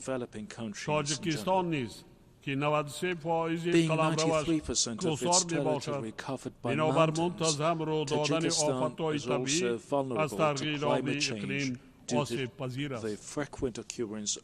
آفت‌های طبیعی همه ساله natural disasters annually bring damage to the national economy of Tajikistan worth hundreds of millions of dollars, and unfortunately in many cases they cause death toll. تغییرآبی اقلیم باعث آبشوی با سرعت پیریاک‌ها و کاهش حجم آب دریاها در مناطق گوناگون جهان از جمله در آسیای مرکزی گردیده ایستاده است. این روند و بخش‌های واقعی اقتصاد ملی از قبیل انرژی، صنعت و کشاورزی تأثیر منفی می‌رساند. تا امروز از 14,000 پیریاک تاجیکستانی سرچشمه اساسی آب آشامیدنی در منطقه می باشد، زیاده از 1,000 پر آب شده، سرعت آبشوی آنها رو به افزایش آن در حالی است که بارشات و پیریاک‌های تاجیکستان تا 60% منبع تشکل یابی ذخیره‌های آب آسیای مرکزی را تشکیل می‌دهند. ضمناً با تشبث تاجیکستان از جانب سازمان ملل اعلام گردیدن سال 2025 همچون سال بین المللی پیریاک‌ها برای رشد همکاری طرف‌های مملکت زمینه مناسب را فراهم می‌آورد. طبق قرار مذکور مجمع عمومی همچنین 21 مارس همه ساله همچون روز جهانی پیریاک‌ها مقرر گردیده. تحت سرپرستی دبیر کل سازمان ملل متحد فاند مقصدناک آید به حفظ پیریاک‌ها تأسیس یافته. در این زمینه سال آینده در شهر دوشنبه کنفرانس اولین سطح بلند آید به مسئله پیریاک‌ها برگزار می‌گردد. با استفاده از فرصت از کشورها و سازمان‌های شریک دعوت می‌نمایم تا در کار این کنفرانس و طور فعال شرکت ورزند و سهم بگیرند. ما بر آن نظریم که این همایش مهم بین المللی که در همکاری با یونسکو و سازمان جهانی متئورولوژی دایر می‌گردد، جهت ارزیابی مشکلات گلوبالی پیریاک‌ها و دریافت راه‌های مشخص حل آنها نقش مؤثر خواهد بود. همزمان با این ما از همه شریکان دعوت به عمل می‌آوریم که سهم مالیوی خود را در فاند بین المللی مقصدناک آید به حفظ پیریاک‌ها فعالانه گذرانند. قابل ذکر است که تاجیکستان در ادامه پیشبرد روزنامه حفظ پیریاک‌ها یک جا با فرانسه تشبث نوبتی را آید به اعلان سالهای 2025 2034 همچون 10 ساله عمل برای علم‌های یکشناسی پیشنهاد کرد. کشور ما بر اساس عهده‌داری‌های بین المللی خود از جمله بر پایه مقررات سازشنامه پاریس استراتژی ملی را آید به مطابق شوی به تغییریابی اقلیم تا سال 2030 قبول نموده است. مسلم است که یکی از راه‌های حل موفقانه مشکلات مربوط به تغییریابی اقلیم رشد اقتصادی سبز میباشد که در نوبت خود ضرورت رشد انرژی سبز را به بیان می‌آورد. با در نظر داشت این واقعیت کشور ما استراتژی رشد اقتصادی سبز را برای سالهای 2023 2037 قبول و مورد تطبیق قرار داده است. حالا ما 98% نیروی برق را از حساب ذخیره‌های هیدروانرژی کشور استحصال می‌کنیم و از روی حصه تولید انرژی سبز از منبع‌های تجدید شونده در جهان جای ششم را اشغال می‌نماییم. هدف از تطبیق نقشه‌های ما در این سمت تا سال 2037 به کشور سبز تبدیل دادن تاجیکستان می‌باشد. 37. Today, finding solutions to the daily issues of adaptation to climate change and reducing the severity of its negative consequences is considered one of the top priorities for the international community. We hope that developed countries, the United Nations, and its specialized agencies, influential international financial institutions, and other international and regional multilateral entities will further continue to pay serious attention to these important and critical issues. We are convinced that the international community succeeds to achieve its common goals and objectives through the development of trustful dialogue, mutual understanding, and constructive, rewarding cooperation. I thank you for your attention.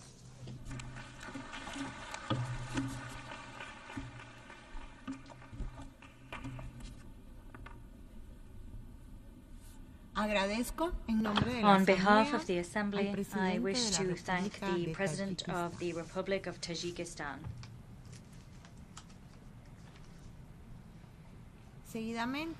The Assembly will now hear an address by His Excellency Gitanas Nauseda, President of the Republic of Lithuania.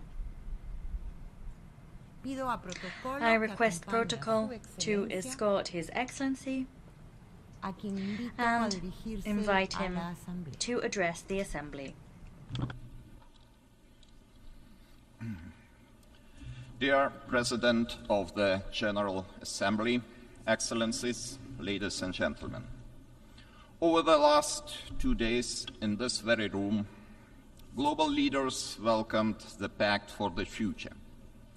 Together, we reaffirmed our commitment for multilateralism anchored in the 3 pillars of the United Nations: sustainable development, peace, and security, and human rights.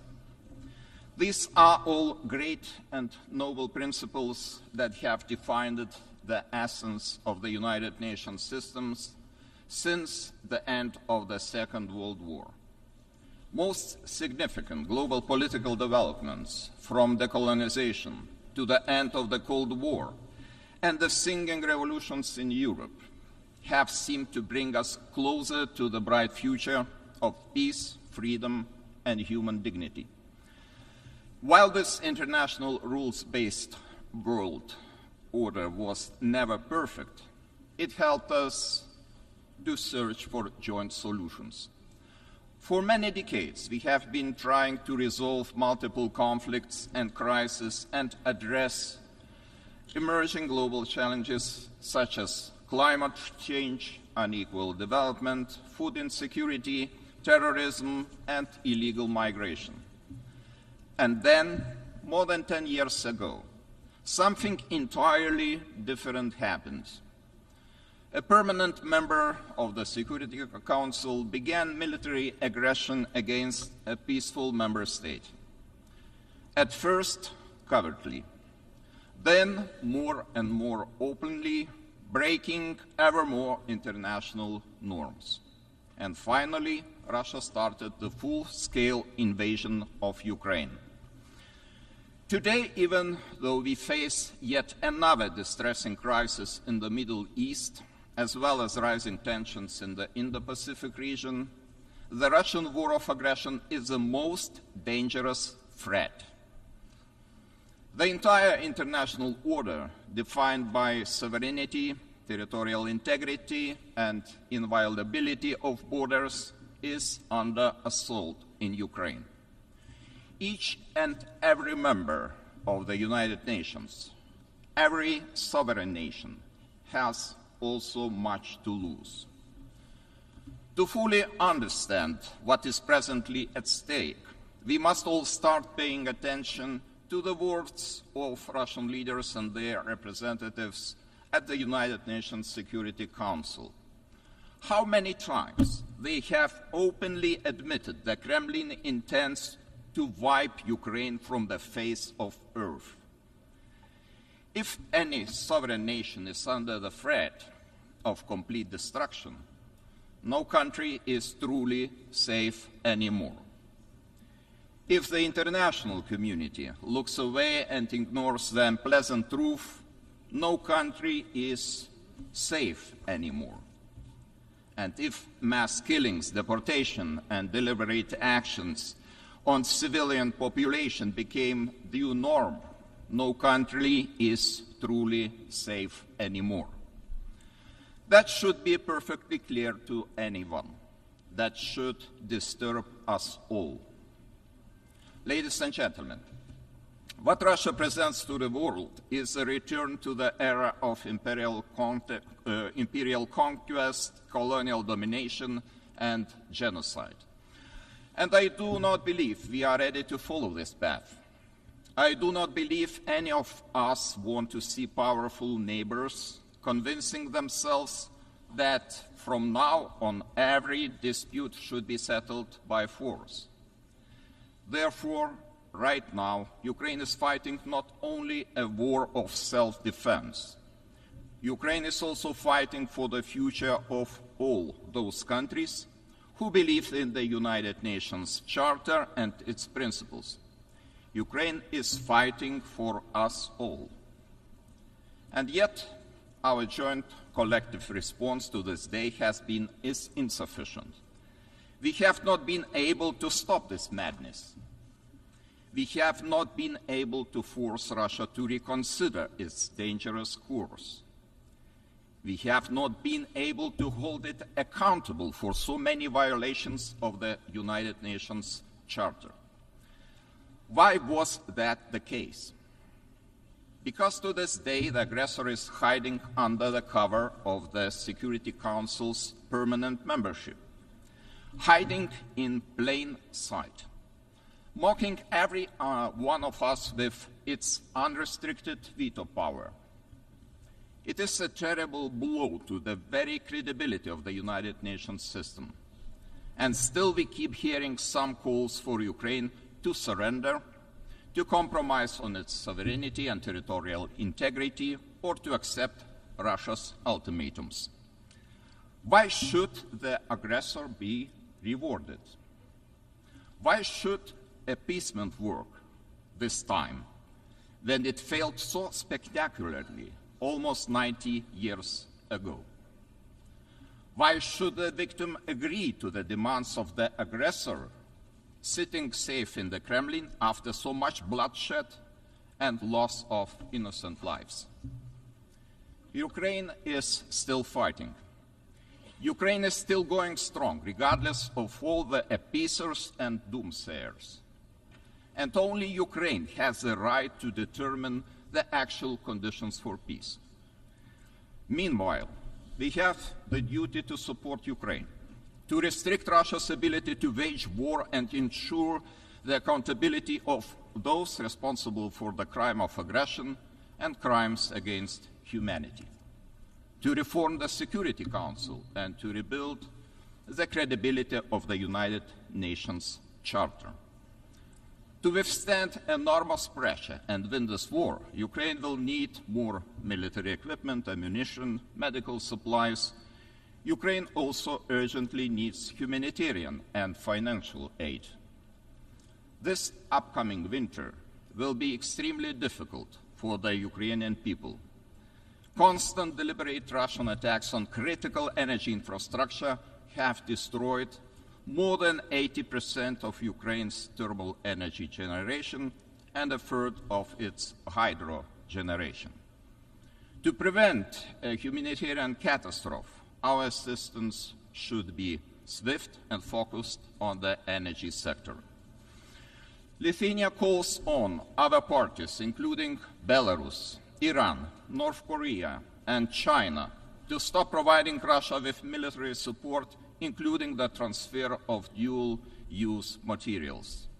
More arms for Russia means more civilian deaths, more civilian infrastructure destroyed, more chaos. There is only one path towards comprehensive, just, and lasting peace: Ukraine's peace formula. It deserves universal support because it is based on the universal principles of the United Nations Charter: sovereignty, territorial integrity, and international law. Lithuania urges all peace-loving countries to actively engage in these efforts, including preparation for and participation in the next summit of the peace formula. The war could enter the end phase tomorrow if only Russia agrees to disengage and withdraw its forces from all the occupied territories. Ukraine does not want Russia's territories. It wants to liberate its own people, not Russia's. It wants to see prisoners of war and abducted children, thousands of them, returned. It wants the constant, deliberate bombing of civilian infrastructure, of so many schools, hospitals, and power stations to finally stop. To achieve lasting peace, more actions will have to follow. Justice will have to be served. Russia will have to atone for its many crimes and pay damages. The main culprits of the war of aggression and numerous war crimes will have to stand before the court. Vladimir Putin is already under an arrest warrant by the International Criminal Court for his crimes, specifically unlawful deportation and unlawful transfer of children. Immobilized Russian foreign assets should also be used to pay for the damage done to Ukraine. Finally, we must all join forces in pushing for a comprehensive Security Council reform. There is simply no place for Russia in the Security Council, which was created to maintain international peace and security. Excellencies, Lithuania hopes to witness Ukraine's victory soon. Until this becomes reality, Lithuania's position remains steadfast. We will not recognize Russia's illegal annexation of any Ukrainian region, be it Crimea, Sevastopol, Donetsk, Kherson, Luhansk, or Zaporizhia. We will not stop demanding that Russia ends grave violations of human rights and fundamental freedoms in the occupied territories of Ukraine. Lithuania will continue providing shelter to Ukrainian war refugees. Lithuania will continue supporting Ukraine with all possible means. Ladies and gentlemen, today, as the political divisions deepen and democracy seems to falter all around the globe, multilateralism remains our greatest hope. The United Nations has a crucial role to play not only in Ukraine, but also in the Middle East, Sahel, Horn of Africa, and in the Indo-Pacific region. We, as representatives of the international community, cannot remain indifferent in the face of the global crisis. We cannot stay silent on the breaches of international law and universal human rights, thus normalizing them. The pursuit of peace and justice requires our collective determination. It requires our unwavering adherence to the guiding principles of the United Nations. Now, as always, Lithuania is committed to promoting democracy, human rights, and accountability on the global stage. We call on all the members of the United Nations to unite in securing a better future for all, a future where every sovereign country is protected from imperialism and every human being from arbitrary violence and war. Let us build a safe future together. Thank you.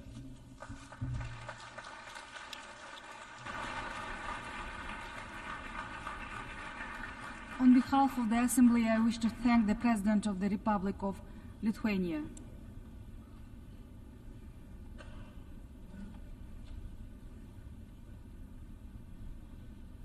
the Assembly will hear an address by His Excellency Julius Maada Bio, President of the Republic of Sierra Leone. I request protocol to escort His Excellency and invite him to address the Assembly.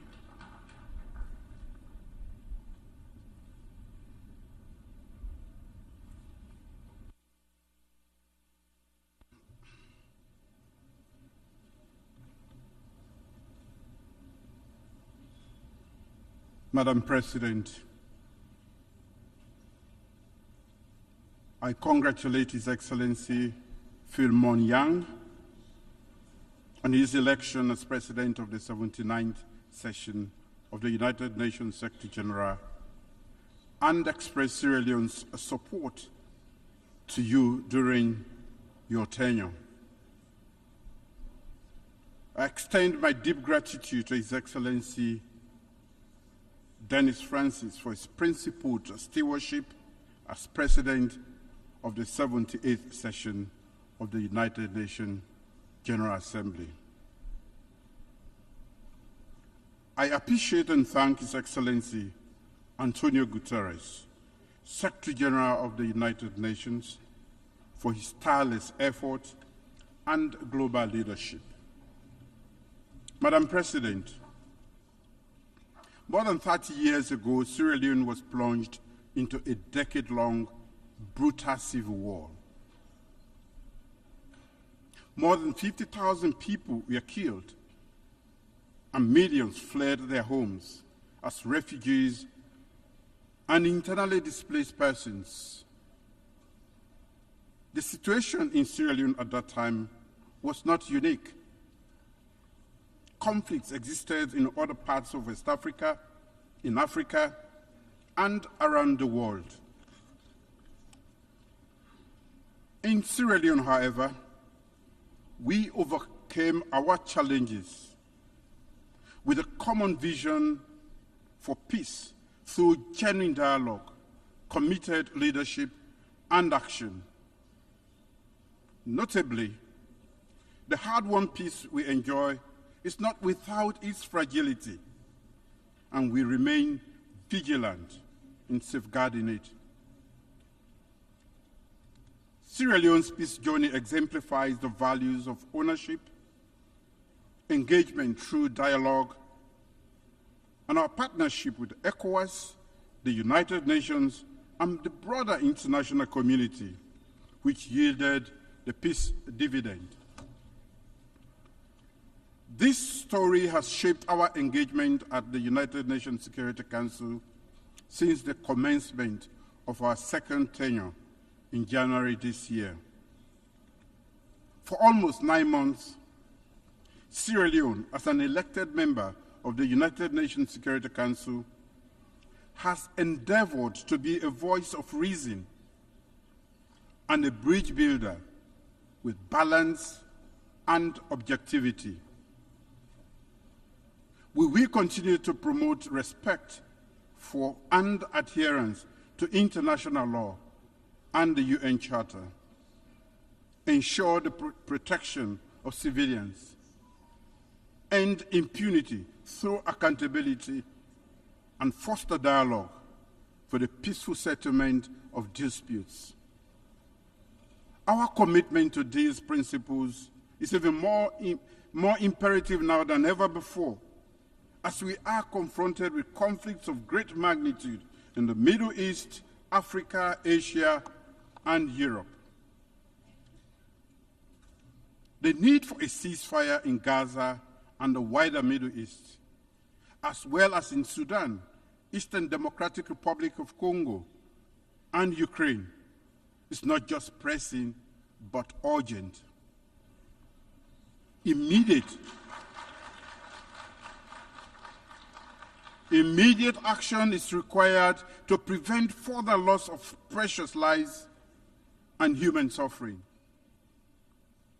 We need collective action to stop all conflicts and engage in meaningful dialogue so that the countries can move forward with their development agenda in peace, security, and stability.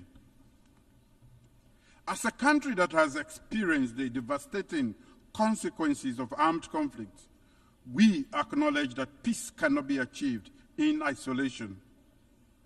It requires inclusive political processes, economic development, and respect for human rights. For the millions of civilians trapped in ongoing armed conflicts, words of condemnation and empathy alone are not enough. It is imperative that we act together as the United Nations with a sustained commitment to end the cycle of violence and give innocent civilians the opportunity to enjoy lasting peace and prosperity. In the Sahel and West Africa, the regional leadership has been hard at work to find urgent solutions to the numerous peace and security challenges, particularly to curb the spread of terrorism and violent extremism. I call upon the international community to strengthen support for African-led peace initiatives and for the United Nations to play a more active role in addressing the root causes of conflicts. The safety and security of the people in the Sahel and parts of West Africa require a strong commitment from all relevant actors to engage in political dialogue and diplomacy actively to ensure we provide countries in the front line, especially Burkina Faso, Mali, Niger, the necessary support they need. Commitment to political transition is necessary, but it should never be at the expense of the safety of vulnerable civilians. There can be commitment and action on both. I've called for meaningful dialogue and led by example by visiting the head of state of Burkina Faso before Sierra Leone assumed the presidency of the United Nations Security Council in August 2024. We need to build bridges, and this requires the international community's commitment to working with the regions to implement dialogue-based, region-led, and region-owned solutions. Madam President, our current tenure at the United Nations Security Council has reinforced the view that there is an urgent need for reform. Nearly 80 years after its creation, the Security Council has been stuck in time. Its imbalanced composition is unjust and at odds with current realities, undermining its legitimacy and effectiveness. Unfortunately, Africa remains the unquestionable victim in all of this. Without structural change, the Security Council's effective performance and legitimacy remains unquestionable. In a historic and successful debate, which I presided over during Sierra Leone's August presidency of the Security Council on addressing the historic injustice and enhancing Africa's effective representation in the Security Council, I spoke as a representative of the continent that has long been underrepresented in the decision-making processes that shape our world on matters of peace and security. That debate had an indisputable resonance. One, that the historical injustice being perpetrated against Africa must be rectified. Two, that Africa must be treated as a special case. And three, that it must be prioritized in the reform process.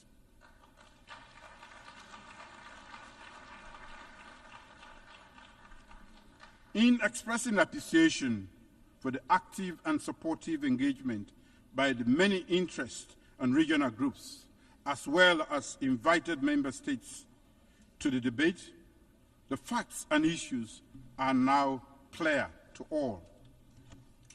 Africa has long been marginalized in global decision-making processes, and its voices are often drowned out. The legacy of colonialism, economic exploitation, and political marginalization has left deep scars on the African continent, thereby affecting its development, stability, and influence in international affairs.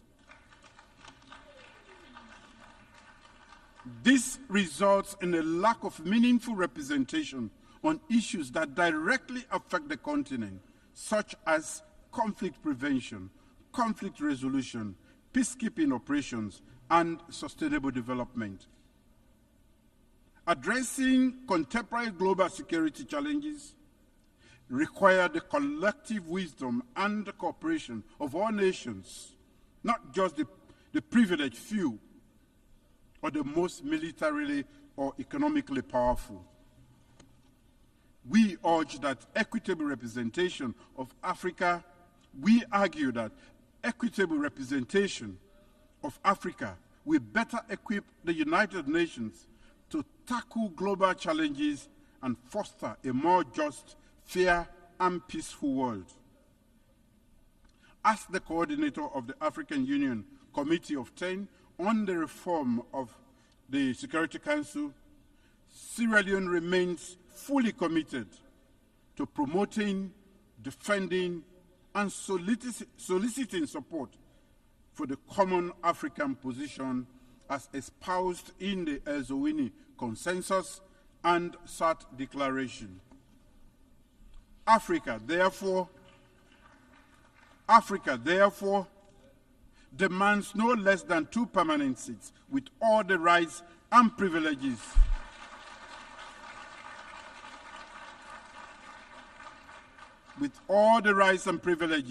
of the permanent members, including the right to veto and 2 additional seats in the non-permanent category of the Security Council.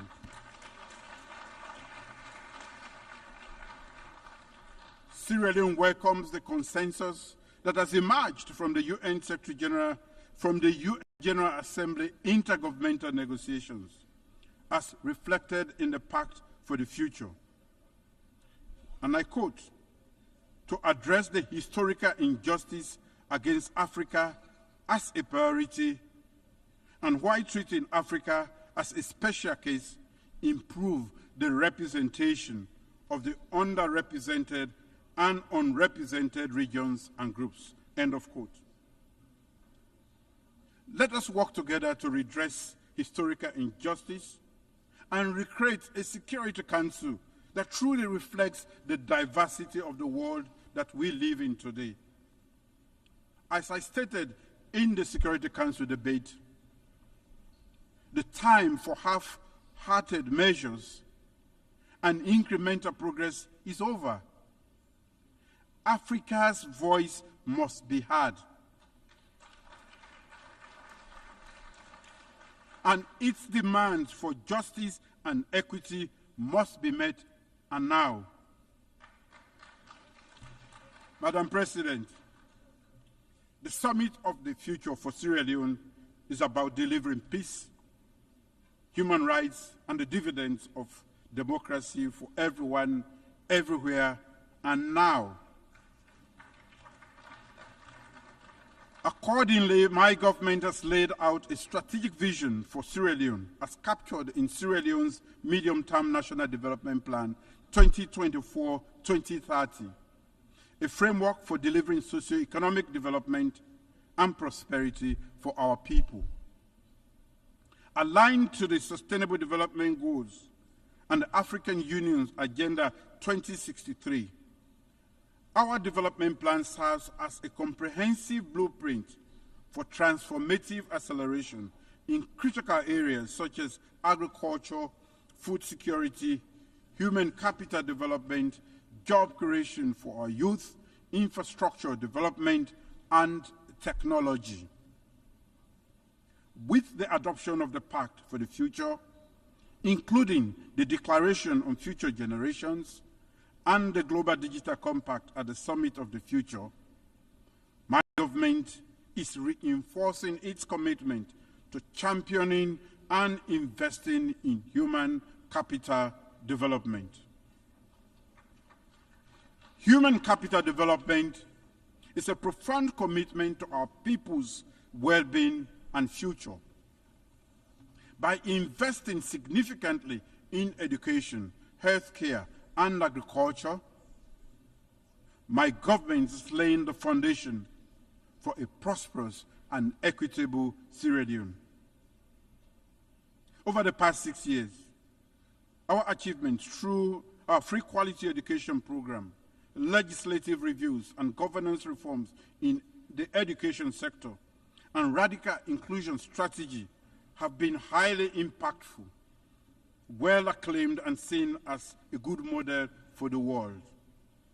We welcome the Global Digital Compact's principle of ensuring safe, secure, and trustworthy emerging technologies, including artificial intelligence, to offer new opportunities to accelerate development and leaving no one behind. In the area of gender equality and women's economic empowerment, significant strides have been made, and they are some of the legacies my government will bequeath to our current and future generations. I recently signed into law this year a bill prohibiting child marriage. Following the historic signing into law of the Gender Equality and Women's Empowerment Act of 2023. This is all meant to ensure the realization of the national aspiration for our women and girls to build an inclusive and equitable society.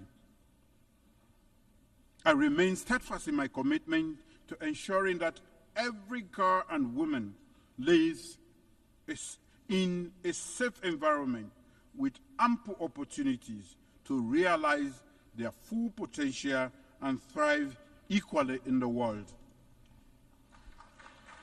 From prioritizing the women's peace and security agenda at the Security Council to adoption by the General Assembly of a resolution condemning all forms of sexual and gender-based violence, and urging all countries to provide victims and survivors with access to justice, reparation, and assistance.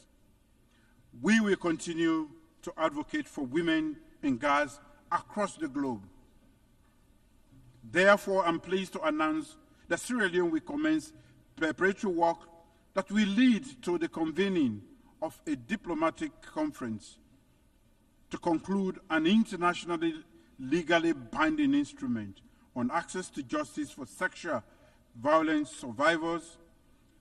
The proposed treaty, Freetown Treaty, in accordance of the success of the United Nations resolution on access to justice, remedies, and assistance for survivors of sexual violence. Madam President, leaving no one behind and acting together to achieve sustainable development similarly means that we have to end global economic inequalities and ensure that government in least developed countries can deliver on the dividends of democracy.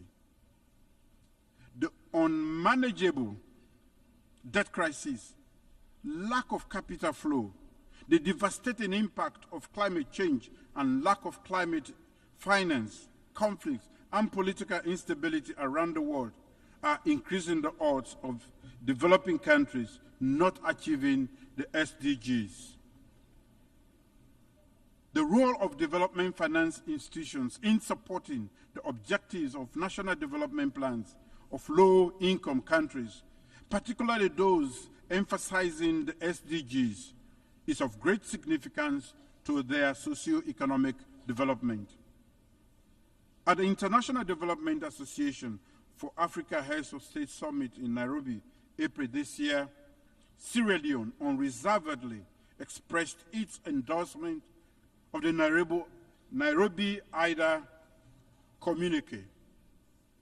The communique exemplifies the collective aspiration of the African heads of state present to raise the level of development support in Africa through the IDA 21 replenishment. I wish to re-echo that endorsement at this August gathering. IDA's affordable concessional finance allows African leaders to develop our economies, enhance education and healthcare, deal with increasing effects of climate change, and expand electricity and digital access without becoming buried in unsustainable debt. To conclude, Madam President, the end of the Second World War in 1945 did not only unite leaders, but also urged them to cooperate. This was the birth of multilateralism. As the African proverb says, our two hands do not wash themselves, they wash one another. As leaders, we must cooperate to achieve the purposes of this United Nations and deliver peace and security, stability and prosperity for our people. Divisions and unhealthy competition will only lead to humanity's destruction. We must ensure unity in diversity, where the rights of the weak and the minority are protected. So let us safeguard our multilateral system. Let us cooperate, acting together for the advancement of peace, sustainable development, and human dignity for present and future generations, leaving no one behind. Thank you.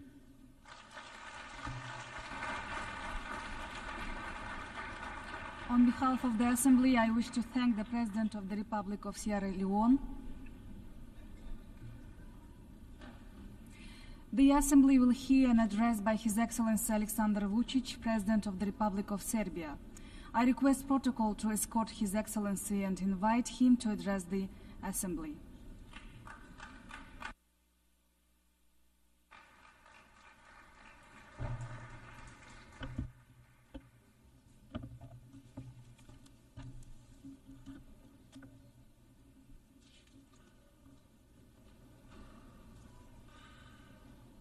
Madam President, Excellencies, ladies and gentlemen, Mahatma Gandhi said, "There is no path to peace. Peace is the path." In the same spirit of fraternal love and open heart, I address you today on behalf of the Republic of Serbia, a founding country of the United Nations, a country of freedom and justice. It is my honor to address you as President of the Republic of Serbia, the country on whose behalf I stand proudly before you today.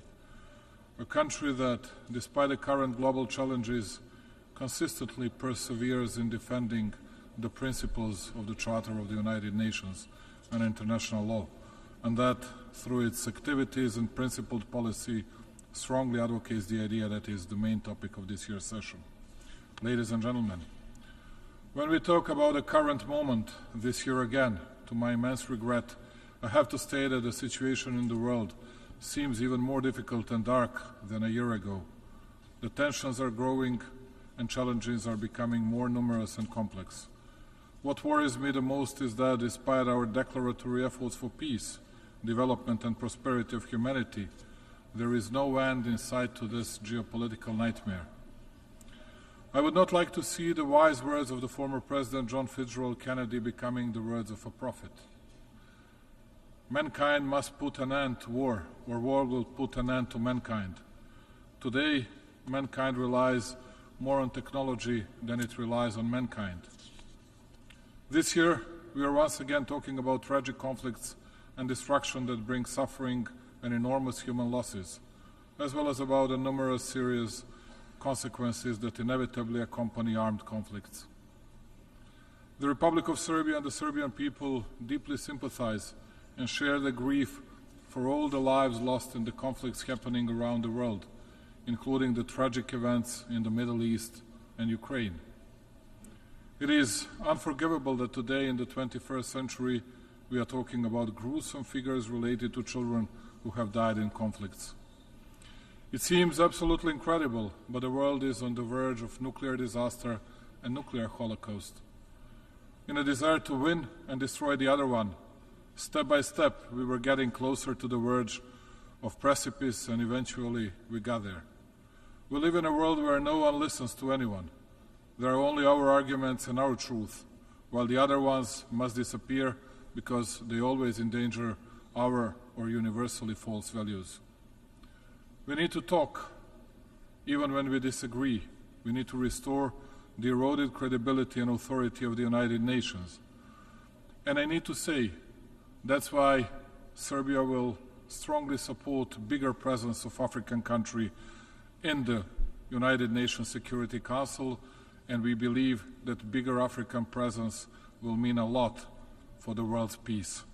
We need to stop the practice of double standards being applied to restore faith in international law and the principles we all agreed on long ago. We must restore faith in peace, the only path that has no alternative. We owe that to every innocent victim anywhere in the world, to all the current and future generations.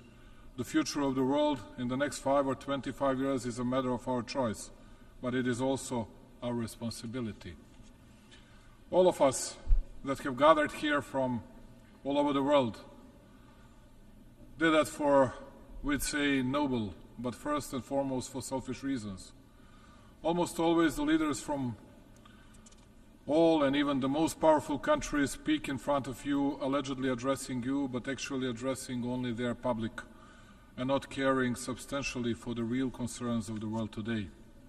I'm not very much different. But today I will not present to you only Serbia, the founder of the United Nations, its successes, its high growth rate, because I have and I will have the opportunity to brag about the results we have achieved in my country. And by the way, I know that all of you here are not very much interested in the respective. Today, I will speak about how the collapse of the modern world had started, about when and how the UN Charter was discredited, and when we stopped believing in law and started appeasing the force. I will explain it to you on the example of my country, to me the most beautiful country in the world, Serbia, how it was being destroyed and trampled on, and how today, because of its tenacity and freedom-loving tradition, it is a small stone in the shoe of the big and powerful ones. After the big victories that a better part of humanity won in the World War I and the World War II, and Serbs as the nation suffered the biggest losses proportionally to its size in the Great War as well as in the World War II, where they were one of the few nations in the Southeast Europe that had confronted the Nazis from the very beginning. And that is why Belgrade, as the capital of Serbia, was perhaps the only city that was brutally bombed and devastated already at the beginning of 1941. We Serbs were not, unlike the others, welcoming Nazi tanks with flowers, and we paid a high price for that. Nevertheless, neither crying nor laments from the distant past, nor the self-victimization are the subject of my speech today. I would like to warn you, dear friends, of what had happened to Serbia, a precedent that is being used and abused in different parts of the world, to warn you of the Pandora's box that was opened neither 2 nor 5 years ago, but much before, and that everybody is so loudly silent about. The absolute dominance of the Western capitalist way of manufacturing, its science and technology supremacy, convincing victory against the Eastern contenders, Soviet Union first of all, within the framework of the Third Industrial Revolution, brought the world, some would say, to the end of history and complete hegemony of the Western ideas in all spheres of social life. Apart from, of course, good things it had brought to the mankind, such a dominance of non-existence of balance and political multilateralism destroyed at the same time Soviet Union and Yugoslavia. Of course, it did not happen by accident. By all means, it did not happen by itself, but it was helped by the decisive involvement of the Western intelligence services, which were supported by the national corrupted elite, both in the Soviet Union and in Yugoslavia. Why am I mentioning all this? Because even today we heard from many that by attacking Ukraine, Pandora's box was opened. The undermining of international law took place, that it was the precedent not witnessed by Europe since the World War II. This is the utter untruth. Just to make things clear, Serbia supports the UN Charter, territorial integrity of Ukraine, and we did not question it for a moment, nor shall we. However, when the big leaders speak vigorously and ardently here about the need for Ukrainian freedom, about the observance of the UN and its Charter resolutions, I ask myself, why don't they observe the UN Charter and Resolution 1244 when it comes to the territorial integrity of Serbia, which in the strike of their own power in moments when they thought that they would violate the norms of international law the way they wanted, to the extent they wanted and so long as they wanted, because they had finally won against all the opponents, so it was possible for them to spill the rage upon one small nation and to relentlessly rush towards violation of all norms and regulations, not even trying to provide some explanations. That is why in 1999, here at the United Nations, they had tried to pass the decision on the attack and aggression against Serbia.